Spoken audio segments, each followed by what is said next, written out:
For some reason, older men always hit on me. I'm talking 60 years plus, when I was well under 18. One particular time scared me shitless. Granted, it was partially my fault for allowing myself to get into that situation in the first place. This was about January of 2008, and I was in the 8th grade at the time, I believe. Roughly about 13 years old. I was walking to a friend's house who was homesick.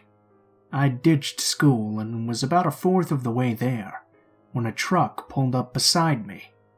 It was an older Hispanic man, and he offered me a ride to wherever I was going.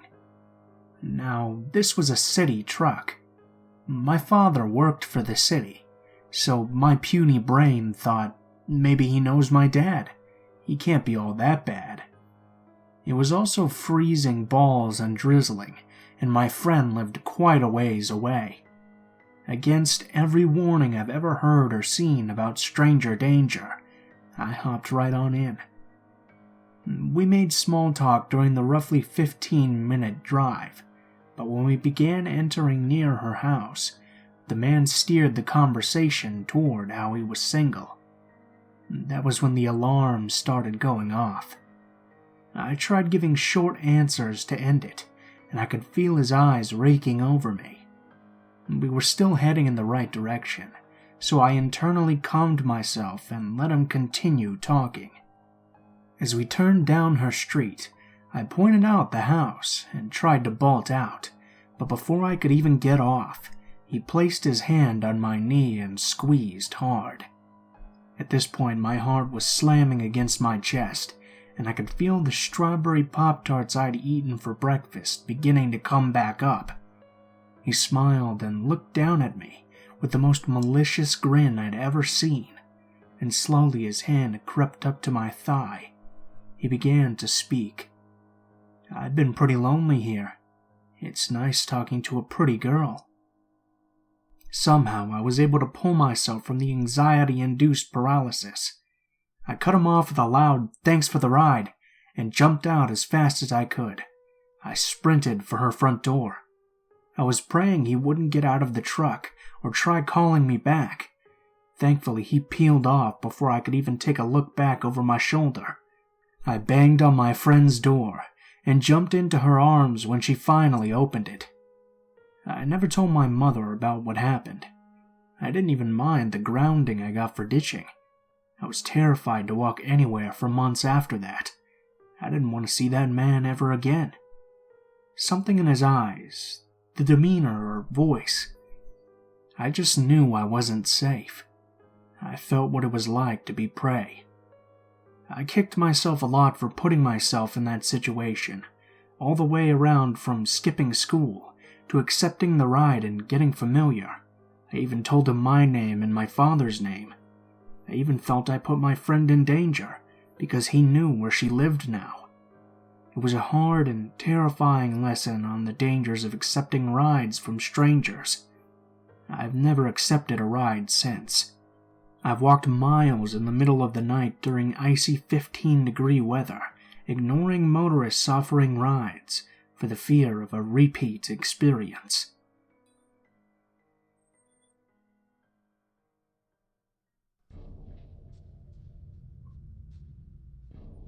This happened about 2 to 3 years ago. Apparently, I attract a lot of creeps. It started much earlier than I thought. My grandma often called this hairdresser, who would drive over and cut her hair and mine when I would visit. He was in his 60s. Apparently, he had worked many years for L'Oreal and had a lot of connections there. The first time he cut my hair, I was 15. The second time, I was 17. Both times he acted extremely sweet, constantly complimenting me about my appearance, telling me that I would make a perfect hair model, just showering me in praise. I now know that's what's called grooming. Ironic coming from a hairdresser, isn't it? My grandma scheduled for him to come over in the morning, and stupid me didn't set an alarm. I woke up to the sound of knocking on the bedroom door and the hairdresser saying, "Aurora, sweetie, are you awake? I'm sorry to wake you like this, but I have to be somewhere else very soon. Could you please hurry? Don't worry, I promise I'll take good care of your hair regardless." I jumped out of bed. I was sleeping naked that night because it was just boiling hot in my room for some reason, so I quickly put on a backless dress that was left on a chair and opened the door, ashamed that I had only just woken up. The hairdresser beamed as he sees me, but he looks like he's in a huge hurry. I respected that and just did as he said. I washed my hair in the sink, put a towel around my shoulders, and sat on the chair that he had placed in the middle of the common area between the 3 bedrooms on the 2nd floor of my grandma's house. He initiates some small talk and asks me how old I am now. I answer truthfully, 19. Then he starts, "Oh, so you're a woman now. You know, you are the most gorgeous woman I've ever seen. All my clients are done with hearing me talk about you. They all know you as my favorite.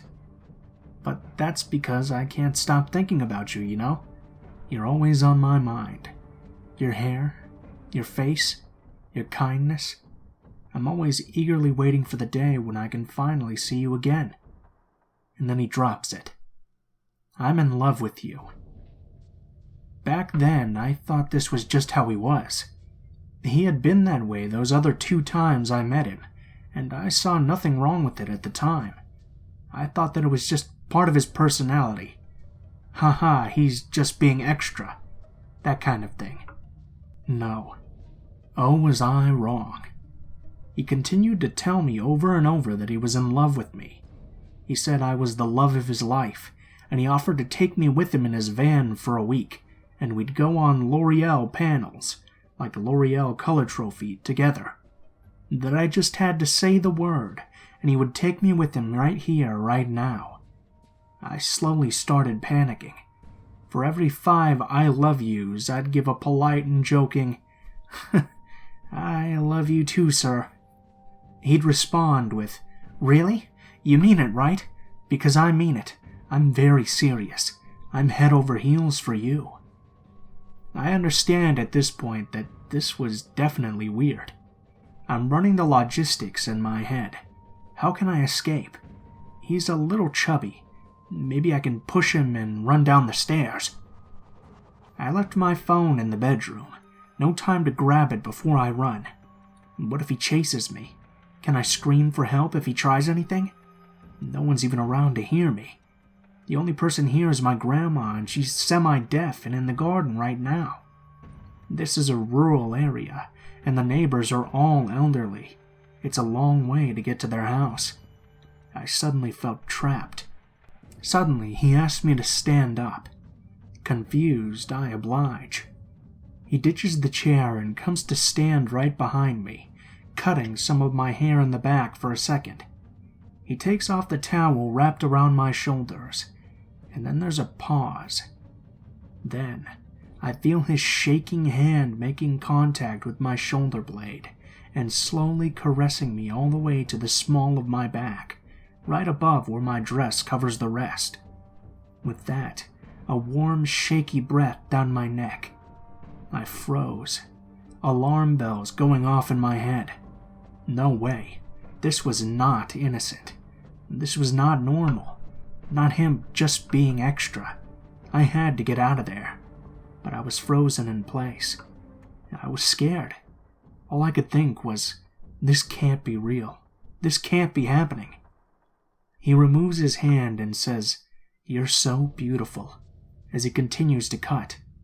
Then I remembered something my grandma had told me about this man. His wife of 40-plus years left him not too long ago, but he found someone else with whom he seemed very happy, and with whom he went on a trip to Greece. I decided to bring it up to remind him and put some distance between us. "Oh, by the way, sir, I heard about your new partner. You went on a trip together, right? Congratulations." "A new partner? I've never had a new partner. I'm as single as can be." "Oh, I'm sorry. It must have been someone else then." He was lying. Eventually, he finished cutting my hair and told me that he was running late, so he needed to leave immediately. I led him down the stairs, and he asked me again about the offer of going with him on a 1-week and hopefully more trip in his van. I politely refused. He asked me out for coffee, and I refused again. He asked me if I often spend time in this area, and I say no. He looks extremely frustrated, but finally says his goodbyes and leaves. When my grandma finally came back from gardening, I asked her, still trying to recover from the shock, "Hey Grandma, I asked this hairdresser about the partner you told me he was so in love with. He said he's always been single since his wife left him. Did you maybe mistake him for someone else?" "What? He said that? Oh no, absolutely not. Believe me, I'd never make that kind of mistake."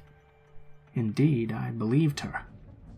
Later, I told everything to my parents, and they told the full story to my grandma. She was outraged and never called him again. Now she has a new favorite hairdresser, and here's what I have to say to the previous one who wanted us to meet again so badly. Hey, creepy L'Oreal hairdresser, let's never meet again. Sorry if this story isn't scary enough for you. I'm sorry. For me, it was terrifying, and I never want to meet that man again.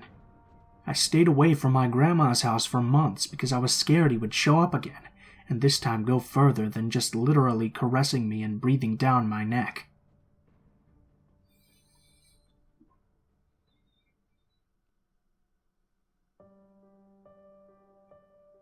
I've been debating whether to post this here or on Tales from the Front Desk, but this story honestly seems more appropriate for a Let's Not Meet. I'm 20 years old, and a front desk agent at a mid-range hotel in a small East Coast city. I'm a full-time student at the university, and live alone in a one-bedroom apartment in a neighborhood made up of mostly college students. At the hotel, I've had to deal with my fair share of unpleasant or creepy people, since a young woman in a customer service job seems like an easy target. I was used to old ladies yelling at me, or inappropriately aged men making remarks on my appearance like, "You have the most adorable smile," and "I'm sure you're a heartbreaker." I've usually been able to deflect. When I work on weekdays, I'm always on the 3 p.m. to 11 p.m. shift, where we handle the check-ins. It was a slow night where we only had 28 check-ins to deal with, and by 8 p.m., my coworker Mindy and I had done all of our tasks. We were leaning over the front desk, chatting and watching the news, which blared perpetually from the TVs in the lobby's breakfast area. We only had a handful of check-ins left, so we had kicked back with our deck of cards and Chinese takeout all over the desk.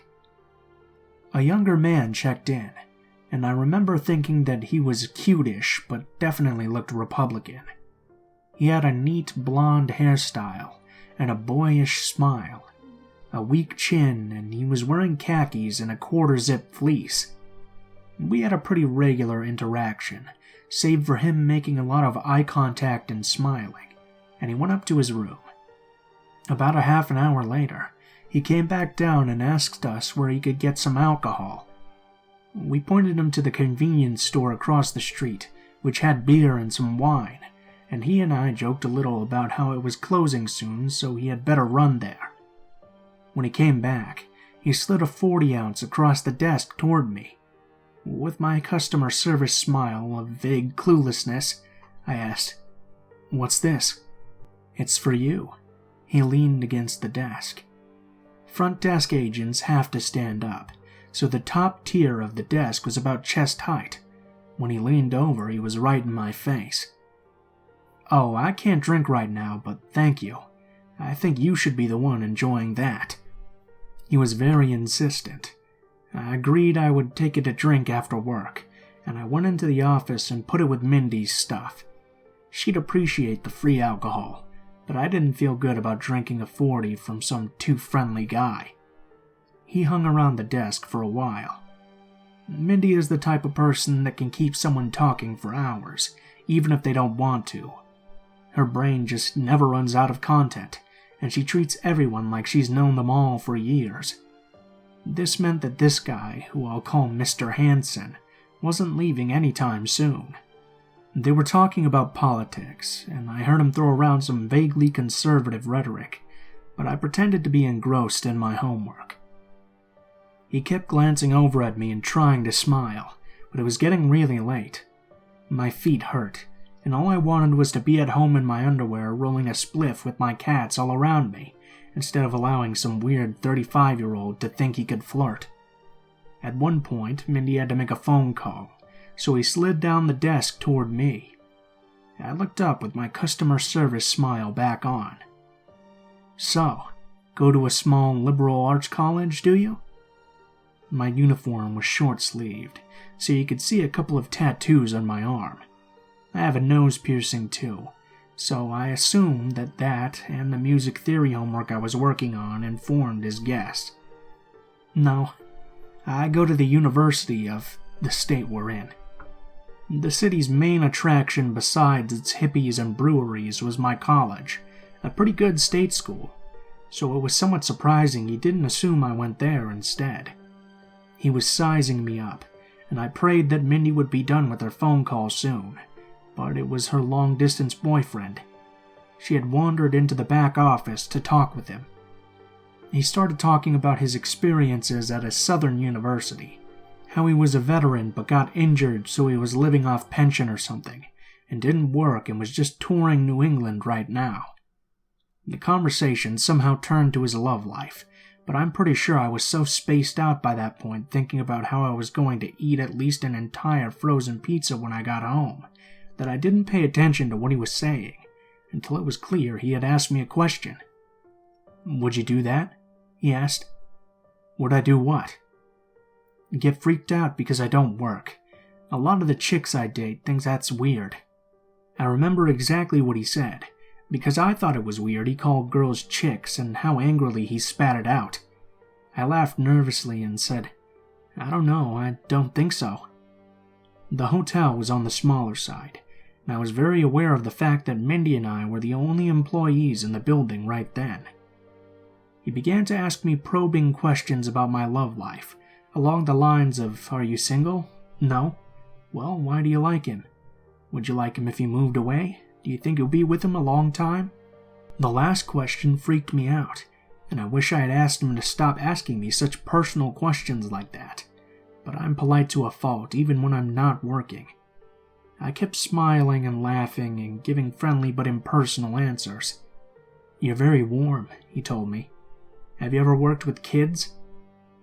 He talked about how a lot of the girls he dates back wherever he was from, Ohio maybe, are shallow and materialistic, and how I seemed like such a down-to-earth girl. I was such a cutie, and did I know about the girls next door trope? He said I was like the girl next door but cool. I imagine he was referring to my tattoos. At this point I was getting physically queasy and uncomfortable, but I just couldn't disengage. Guest reviews are hugely important in the hospitality business, so at this hotel we're strictly trained to let guests treat you however they want. You just can't upset them. It would probably have been reasonable at this point to ask him to leave the front desk, but I felt so helpless, and being assertive with people at work is so against my instinct that it didn't even cross my mind to say anything. Because of this, I had to stay there listening to this man and politely accepting his compliments. I assumed he typically got away with it, since he was somewhat attractive and clean-cut with a slight baby face. I kept praying for the phone to ring, for someone to ask me to perform some sort of complicated and long task so I could go away. But the only time it did was when a neighboring hotel called to ask if we had printer ink. Mindy was on the phone in the back until eventually Sam, our night auditor, arrived. I realized that this guy had monopolized the entire last 2 hours of my shift, trying to get me to sleep with him or admit I secretly supported Trump. Hoping Mr. Hanson would take this as his cue to leave, I went to the office and got my coat and backpack. When I came back out to witness Sam count the drawer, he was still standing there. "Well, I hope you have a good night," I said to him. "Are you walking out this way?" He gestured down the hallway, which led to all of the rooms as well as the door to the parking lot. I told him I had parked out front, which thankfully was true, and was able to get to my car successfully. I sat there for a while responding to the texts that had piled up on my phone, while Mr. Hansen was diverting my attention. It was about a 10-minute drive from the hotel to my apartment downtown, and I noticed that a car was pulling out of the parking lot at the same time I was. It wasn't Mindy's car. She always stayed an extra half hour after her shift technically ended, but there was another hotel next door, so I assumed it was an employee or guest there. I wasn't too concerned when the Nissan was right behind me, but I noticed it had Florida plates, which a lot of rental cars around here do. I took a weird way to get across town after work, which involves cutting through the university's hospital's enormous complex parking lot, which spans about 3 blocks. It wasn't necessarily a quicker route, but I liked how there were never any cars there this time of night, and I could go as fast as I wanted to. The parking lot, as I said, is needlessly complex, which means stoplights, which all turn into blinking yellows after 9 p.m., medians and grassy areas placed at random. A lot of twists and turns which all go to very specific buildings and exits. I'm explaining this parking lot in so much detail to express just how strange it was that this rental car was following me down this pretty nonsensical route. It's not a way that any kind of maps or apps would take you, since there are more straightforward streets surrounding the parking lot. I initially assumed it was someone going to the hospital, since it was the only major medical facility in about a 100-mile radius, the only well-funded one in an even larger area. A lot of people and their families stayed at the hotel who were there for the hospital, so the momentary explanation I gave myself seemed feasible. It was maintaining a polite distance, but it was one of those cars with the ultra-bright LED lights, which were blinding my mirrors, so the car was impossible to ignore. It followed me around each and every turn, and at one point, just to see, I went in a big circle around the south half of the lot. Sure enough, the other car made the exact same circle. My explanation, which was already crumbling, dissolved completely when I drove past the entrances to both the main hospital and emergency room. Steady consumption of crime shows, scary movies, and true crime Reddit pages and podcasts had made me a very paranoid person. Serial killers seem to really love college-aged women, so at that point I picked up that something was definitely wrong. I figured I should avoid going back to my real apartment, especially since it's just begging to be broken into. It has a lot of windows and a very old front door that opens directly to the outside. At this point, I was relatively certain it was Mr. Hansen. Like I said, I'd had guests cross the line before, making me come out from behind the desk to hug them, touching me when I'm straightening up the lobby, asking the front desk to bring a towel and answering the door in various states of undress, but I had never been followed, or particularly fixated on. A hotel receptionist, even if they're very good looking, is just someone you have a couple brief and pleasant interactions with. You don't really think about them when they're not there. I decided my best bet would be to get back to the hotel. I looped back through town, the Nissan following me the whole time. I'll reiterate, it seemed like he was trying to be as discreet as he could, keeping as far behind me as possible, while still keeping me in sight. He wasn't trying to intimidate me so much as, well, I'm not really sure. Monitor me? Whatever his reasons, I was still afraid. I abandoned the use of turn signals and sped back to the hotel, calling them along the way. I asked Sam if he and possibly the security guard we contracted to patrol the property after 11 could meet me at the front door. When I arrived back at the hotel, I pulled around to the front where Sam and the security guard were standing under the awning. The Nissan hit the gas immediately to the back lot. I explained the situation, and the security guard went out the back door to look for the car and its driver. When he came back, he said that he spoke to a preppy blonde guy outside who was just coming in. He said that he had just been out to smoke a cigarette and was now returning to his room. Security asked him if he'd seen a Nissan with Florida plates, and he said he hadn't. There wasn't much more we could do at that point. Luckily, I wouldn't be working for a couple more days after Mr. Hansen was set to check out, and we were fully sold that weekend, so he couldn't extend his stay even if he wanted to.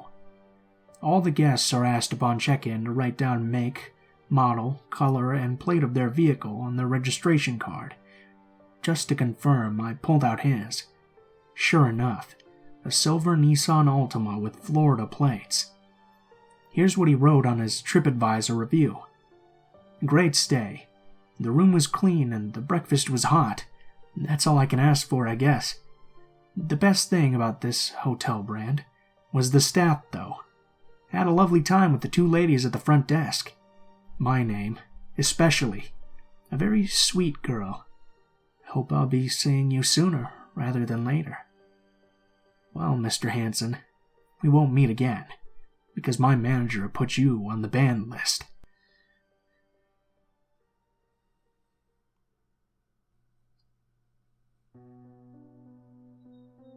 This happened around 2 to 3 years ago, but I still think about it every now and then when I'm walking alone and no one's around. I was volunteering at a school in a rural area around 3 kilometers from my home. I didn't know how to drive, and I have an irrational fear of biking. That's another story. So I didn't mind walking home every Wednesday. I was 19 at the time, but just know that I looked about 3 years younger. I was short and had a very round face with big eyes. It was winter, and it was cold. It was raining too, and I had no umbrella. It's fine though. I like the rain, and I was covered from head to toe, so I still enjoyed my peaceful walk with music blasting through my earphones. As I was walking, I saw something in my peripheral vision that I was always scared to see in a situation like this. A car slowing down and following me. I didn't know what to do. I tried not to assume the worst, and I turned to see whether that was the only car on that road, or if there were some potential witnesses in case something happened. Nope. It was just the one car following me. No one else around as far as the eyes could see. The driver lowers his window, and I see his face. It's an old man. Seems to take care of himself, and unfortunately, he's definitely not weak-looking. His eyes were fixed on me. "Where are you going? Would you like me to take you somewhere?" I took off my earphones. I had heard him, because at that point, I had already turned down the music to be more aware of my surroundings. Plus, despite not wanting to assume the worst, I wanted to buy some time to think of it out. Where can I run? Can someone hear me if I scream? Can anyone see us? Where can I get help? Well, there was no one, and nowhere to run or really hide. I was walking in this very rural area, on the side of the road that had a field to one side and woods in the others. There was only one abandoned house up ahead, so I tried to reason with myself. This man is probably just concerned that I'm walking a long distance in the rain, right? "Oh, no thanks, I'm fine. I like walking." "Oh, no, I don't care about that. I just want you to get in the car." "What? Maybe he's concerned because it's raining and I don't have an umbrella?"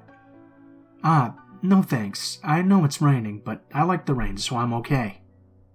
"No, I don't care. Just get in the car. I'll drive you to where you need to go." For fuck's sake, really? I'm giving this kidnapper 2 excuses, and he doesn't take them at all. His intentions are very clear. I can't ignore this anymore, and he never breaks eye contact. Like he's analyzing my every move and reaction. I'm starting to notice that his smile is becoming more sinister, too.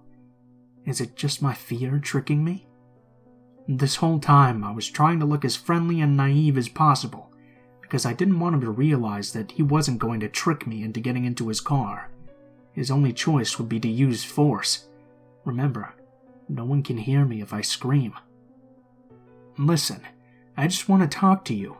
Can I?" Well, okay, what is it?" No, I mean, I want to talk to you properly. Get in the car so I can talk to you. And that's the only moment when he breaks eye contact, and it's to slowly look at me from head to toe. Well, you know what? How about I park a little further and you can join me to have a chat? Sure. I don't know if you'll find a place to park anywhere close, but go ahead if you want, sir. I'm only walking straight anyway. Perfect. See you there? Yes, sir. He smiled and drove away. I waited for his car to be far enough so he couldn't see me, and immediately ran towards the abandoned house to hide, while I called my mom for her to come get me. The police wouldn't do anything since I'm not in immediate danger. We've tried to call them once after serious threats from a stalker, and they told us not to call them unless the stalker was on our property. I explained everything to my mom, and she told me to send her a screenshot of Google Maps with my exact location, just in case something happens. To stay hidden while keeping an eye on the road, to see if the man's car appears again. I was about to end the call, when I saw his car drive by again. And what do I see? He's looking right at me, as if he already knew exactly where I was hiding. He waved to me with a smile on his face, still with this trying very hard to seem friendly vibe. He knows I'm hiding and on a call with someone now, and he knew I wasn't as naive as I pretended to be. Then, all of a sudden, he just drives away. My mom was still on the phone with me, so I told her what just happened, and she tells me to stay calm and wait for her. We end the call, and I wait. Thankfully, he doesn't come back again. My mom's car appears much faster than I anticipated. I get in and we go home. I still can't wrap my head around exactly what happened, and what could have happened. I had thought about running into the woods, too, but they were separated by a huge ditch that I didn't feel confident enough to jump over. Plus, the ground was muddy because of the rain, so I thought it'd be too slippery. I wasn't trying to be that girl in horror movies who slips and falls in the middle of running away.